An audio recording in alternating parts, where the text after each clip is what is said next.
In this investigation, we're going to learn about heat transfer and ignition. How does heat transfer between materials? Let's take a look at how heat is transferred through conduction. Conduction is the transfer of heat within a solid or between two solids. To start, place one popsicle stick and one copper wire in a beaker of ice.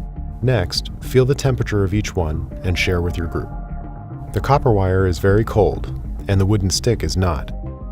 What is a possible explanation for this? Now let's take both the wood and copper sticks and place a bead of wax on each. Next, let's light a candle in the center of a metal pan or fire retardant surface. One at a time, use tongs to place each stick near the open flame. What happens to the bead of wax on each stick?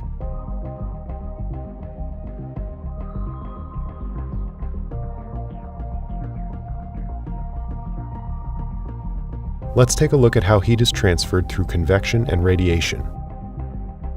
Convection is heat transferred due to gases, either hot gases interacting with each other or a gas hitting a cold surface and transferring heat to that surface.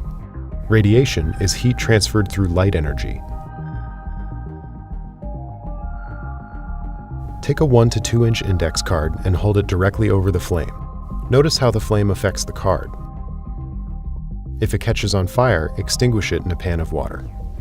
Now, take another index card and hold it off to the side of the flame. How are the effects of the flame different based on where you hold the index card, above the flame or next to the flame? How can we explain this using convection and radiation? We've just experimented with 3 methods of heat transfer: conduction, heat transfer from within a solid or between two solids; convection, heat transfer from gases; and radiation, heat transfer from light energy.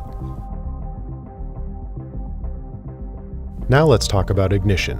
When heat is transferred to a material, it will ignite and burn based on its surface area and mass. This is known as the surface-to-mass ratio. For this part of the investigation, we'll burn a block of wood, a stick of wood, and some particles of wood, or sawdust. Begin by lighting a candle in the center of a metal pan or fire-retardant surface. Take your block of wood and hold it over the candle. Let the wood touch the top of the flame. Notice how the block begins to char. Next, take a wood popsicle stick and hold it against the fire, just as you've done with the block. How is the burning of the stick different from the wood block? Finally, place some sawdust on a fire-retardant surface and ignite it with a long-reach lighter. Pay attention to how the sawdust burns in relation to the popsicle stick and block of wood.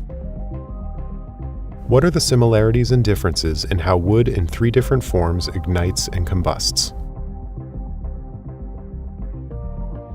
What role did mass and density play in how the material was ignited by the flame? What role did mass and density play in how the material burned? How would you define surface-to-mass ratio?